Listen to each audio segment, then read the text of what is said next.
Max's bedroom bursts with a colorful array of toys, a vibrant chaos hinting at hours of uninhibited play. Amidst the disarray, Max is absorbed in constructing his fort, seemingly lost in his own imaginative world. Suddenly, Mom's voice pierces through his reverie. "Time to clean up, Max." Max responds with a loud groan, his reluctance echoing through the vibrant chaos. The toys lie scattered, awaiting Max's reluctant return to order. In the dim light of his bedroom, Max is nestled in bed, unaware of the chaos lurking nearby. A rustling sound breaks the silence as the messy room monster emerges from a pile of clutter. The messy room monster, adorned with a spaghetti mustache and banana peel hat, declares, "I'm the messy room monster. Thanks for the mess. It's perfect." Max remains silent, lost in sleep as the monster celebrates the surrounding mess.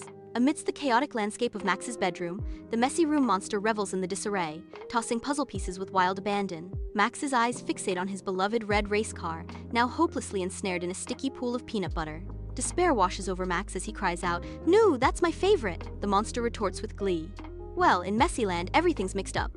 Max, fueled by newfound resolve, declares, "But if everything's messy, I can't find anything. I'm cleaning this room." Amid scattered blocks and crayons, Max begins his quest to tidy his chaotic domain. He sorts crayons, each stroke of color vanishing into order. With determined swipes, he wipes away the remnants of peanut butter from his beloved car.